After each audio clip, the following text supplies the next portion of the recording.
تو آج ہم پڑھیں گے فرکشن یعنی کہ رگڑ کیا ہوتا ہے، کسے کہتے ہیں۔ رگڑ اصل میں کہتے ہیں دو سطحوں کے درمیان میں مخالفت کی فورس کو کیا کہتے ہیں؟ رگڑ کہتے ہیں۔ دو سطحوں کے کسی بھی جسم کے دو سطحوں کے درمیان میں مخالفت کی فورس کو رگڑ کہتے ہیں۔ کسی بھی جسم کے دو سطحوں کے درمیان میں مخالفت کی فورس کو رگڑ کہتے ہیں۔ جیسے مثلا میں آپ کو بتاتا ہوں، یہ میرا پین کا نب ہے۔ یہ پین کے نب جو ہے اس کا اپنا سطح ہے، وہ بے شک اور بات ہے کہ اس کی سطح ایک چھوٹی سطح ہے، بڑی سطح نہیں ہے، اور جس چیز کے اوپر میں اس کو گھما رہا ہوں وہ جسم بھی کیا ہے، اس کی اپنی بھی ایک سطح ہے۔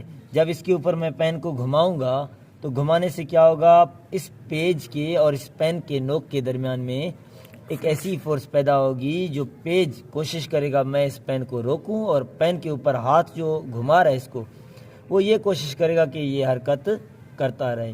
دونوں فورسز ایک دوسرے کے مخالفت کر رہے ہوتے ہیں، جس کے نتیجے میں یہاں پر رگڑ پیدا ہو رہے ہیں۔ اور پین کے نب میں کیونکہ انک ہے، اسی وجہ سے رگڑ کے نتیجے میں انک باہر نکلتا آ رہا ہے۔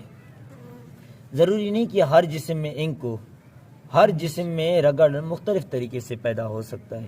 مثلا یہ ایک بلاک ہے، یہ ایک لکڑی کا بلاک ہے جس کا ماس ایم ہے۔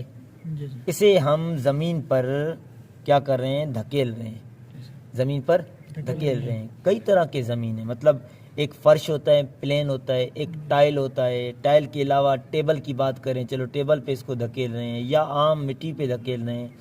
ہر جسم کا جو سرفیس ہے وہ مختلف ہوتا ہے۔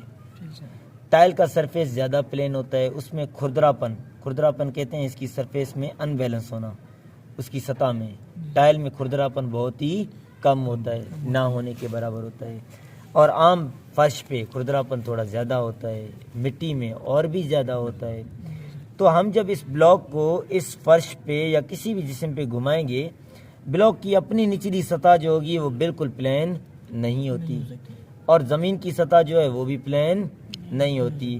اس باعث زمین کیا کرے گا، اس کے اوپر اس ڈائریکشن میں فورس لگائے گا تاکہ یہ حرکت نہ کرے، اور ہم جو اگر اس کو موو کرائیں گے تو ہماری جو فورس ہوگی وہ کس ڈائریکشن میں ہوگی، آگے کی ڈائریکشن میں ہوگی، تاکہ وہ بلاک آگے کی ڈائریکشن میں حرکت کرے۔ ہماری فورس اور اس زمین کی فورس یہ جو لگ رہی ہے اس پہ، یہ دونوں اس کی جو سطحیں ہیں بیچ میں، ان کے درمیان میں کون سی فورس پیدا کرتی ہے، مخالفت کی فورس پیدا کرتی ہے۔ کون سی فورس پیدا کرتی ہے، اس مخالفت کی فورس کی بدولت کیا پیدا ہوتا ہے، رگڑ پیدا ہوتی ہے۔ رگڑ کے نتیجے میں کچھ فوائد بھی ملتے ہیں، کچھ نقصانات بھی ملتے ہیں۔ کیسے فوائد ملتے ہیں، کیسے نقصانات ملتے ہیں، وہ کچھ یوں ہم پڑھتے ہیں کہ رگڑ کی وجہ سے ہی ہم لوگ زمین پر چل سکتے ہیں۔ رگڑ نہیں ہوگا تو ہم زمین پر نہیں چلیں گے، کیونکہ ہمارے پاؤں زمین پر ٹک ہی نہیں پائیں گے۔ آپ کبھی ٹائل پر یا پلین فرش پر یا ماربل پر بھاگ کے دکھاؤ، وہاں بھاگنے کے دوران سلپ کر کے گر جاؤ گے۔ کیوں؟ کیونکہ آپ کے پیروں میں اور ٹائل کی سطح کے درمیان میں جو رگڑ ہے وہ نہ ہونے کے برابر ہے۔ وہاں پر پھر بھی ہے لیکن نہ ہونے کے برابر ہے، پھر بھی ہم گر رہے ہیں۔ اگر بالکل ہی نہ ہو تو ہم چل بھی نہیں پائیں گے۔ تو نقصانات بھی ہیں، جب بھی کسی چیز کو آپ رگڑو گے اس کے نتیجے میں ہیٹ نکلتی ہے، وہ جسم گرم ہوتا ہے، اور زیادہ گرم کر دیا جائے تو وہ جسم کیا ہوتا ہے، ٹوٹ جاتا ہے، اس جسم کی لائف سائیکل کم ہو جاتی ہے۔ تو وہ چیزیں بات کی بات ہے۔ میں ابھی آپ کو بتاؤں گا رگڑ کیسے پیدا ہوتا ہے، وہ میں نے آپ کو ابھی بتایا ہے۔ جب آپ کسی جسم کو کسی سطح کے اوپر دھکا دو گے یا فورس لگاؤ گے تو وہ سطح اس کو کوشش کرے گی روکنے کی، اس نتیجے میں رگڑ پیدا ہوتی ہے۔ اور دوسری چیز کیا ہے، دوسری چیز یہ ہے کہ رگڑ کی کتنی قسمیں ہوتی ہیں۔ رگڑ کی ہوتی ہیں 3 قسمیں۔ سب سے پہلی فریکشن کی قسم ہے اسٹیٹک فریکشن، ساکت رگڑ، ساکن حالت میں، ہاں ساکن حالت میں، کسی جسم کے اندر رگڑ ساکن حالت میں پیدا ہو، صحیح ہے۔ دوسری قسم اس کی آ جاتی ہے لمیٹنگ فریکشن، لمٹ حد کو کراس کر رہی ہے، لمیٹنگ فریکشن، لمیٹنگ فریکشن۔ اور تیسری قسم اس کی ہوتی ہے کائنیٹک فریکشن، کائنیٹک کہتے ہیں حرکی کو، کائنیٹک کہتے ہیں حرکی کو۔ تو کائنیٹک فریکشن اس کی کون سی قسم ہوگی؟ وہ قسم ہوگی جو حرکت کے دوران پیدا ہو، کائنیٹک فریکشن یعنی حرکی فریکشن، کسی جسم کی وہ فریکشن جو اس میں حرکت کے دوران پیدا ہو۔ لمیٹنگ فریکشن اسے کہتے ہیں وہ فریکشن جو حد اپنی پار کر رہی ہو، حدی فریکشن۔ اور یہ کہتے ہیں ساکن فریکشن، یعنی ساکن حالت میں اسٹیٹک فریکشن۔ اسٹیٹک فریکشن کو ہم ایف ایس سے ظاہر کرتے ہیں، لمیٹنگ فریکشن کو ہم صرف ایف سے ظاہر کرتے ہیں، اور کائنیٹک فریکشن کو ہم ایف کے سے ظاہر کرتے ہیں، کیونکہ ایف کے جو ہے وہ کائنیٹک موشن کو شو کر رہا ہوتا ہے۔ ان سب کے فارمولے ہیں، یہ میو ایس ایم جی کے اوپر ڈیپینڈ کرتی ہے اسٹیٹک فریکشن۔ لمیٹنگ فریکشن آپ کا ایم کے آر ہے اس کی ویلیو، اور کائنیٹک فریکشن کی ویلیو ہے مائکرو کے آر۔ اس میں مائکرو ایس یا مائکرو کے یا ایم کے، یہ تینوں کیا ہیں؟ کانسٹنٹ ہیں۔ کس چیز کے کانسٹنٹ ہے؟ پروپورشنلٹی کے کانسٹنٹ ہے۔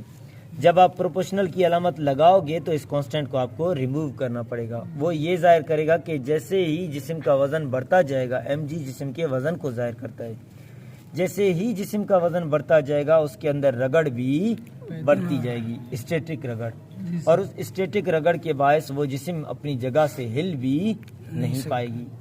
لمیٹنگ رگڑ میں کیا ہوتا ہے؟ رگڑ سے زیادہ ہو جاتی ہے، جسم کی ساکت رگڑ سے زیادہ ہوتی ہے، اور جسم آہستہ آہستہ حرکت کرنا شروع ہوتی ہے، ریسٹ حالت کو چھوڑ کر حرکت کی حالت میں نیا نیا داخل ہو رہی ہوتی ہے۔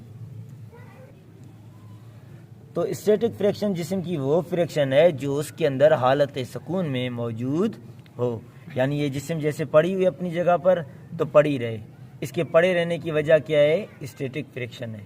اس کی سطح کے اور نیچے کی سطح کے درمیان میں فریکشن ہے جو اسے حرکت کرنے سے روک رہی ہے۔ حدی فریکشن کیا ہوتی ہے؟ جب ہم اس پر کوئی فورس لگاتے ہیں، فورس لگانے سے ہماری فورس لگ رہی ہے لیکن یہ حرکت کی حالت میں نہیں آ رہی ہے، جیسے ہی ہماری فورس بڑھتی جائے گی یہ اپنی حد کو پار کرتی جائے گی اور ریسٹ سے موشن میں آتی جائے گی۔ اس دوران جو جسم کی فریکشن ہے اسے ہم کہتے ہیں حدی فریکشن یعنی لمیٹنگ فریکشن۔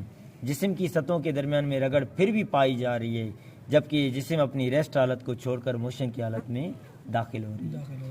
اور تیسری فریکشن، جیسے میں اس پین کو ابھی یہاں پر گھما رہا ہوں، یہ ہر کر تو موشن رہی ہے لیکن اس دوران بھی اس پین کی سطح اور اس کاپی کے درمیان میں ایک رگڑ کی ایسی فورس ہے جو اسے ہلنے سے روک رہی ہے۔ کیونکہ میری جو فورس لگ رہی ہے وہ اس رگڑ کی فورس سے زیادہ ہے تو یہ جسم اپنی حالت حرکت کو برقرار رکھ رہی ہے۔ تو یہ ہوتی ہے آپ کی کائنیٹک فریکشن یعنی حرکی فریکشن۔ یہ زیادہ تر استعمال تب ہوتی ہے جب ہم زمین پر چل رہے ہوتے ہیں، پرندے ہوا میں اڑ رہے ہوتے ہیں، جانور درختوں پہ چڑھ رہے ہوتے ہیں۔ ان تمام کیسز میں جسم کی جو فریکشن ہوتی ہے وہ کون سی فریکشن کہلاتی ہے؟ حرکی فریکشن۔ اس کا کام ہوتا ہے حرکت کرنے والی جسم کی حرکت کو روک کر ساکن حالت میں اسے لانا۔ اگر ہماری فورس اس فریکشن سے زیادہ ہے تو جسم حرکت کرتی رہے گی، اگر ہماری فورس اس فریکشن سے کم ہے تو جسم جا کر آخر کار مجبور ہو کر رک جائے گی۔ تو یہ تھا فریکشن اور اس کی قسمیں۔ کل انشاءاللہ میں آپ لوگوں کو پڑھاؤں گا فریکشن کے فوائد کیا ہوتے ہیں اور اس کے نقصانات کیا ہوتے ہیں۔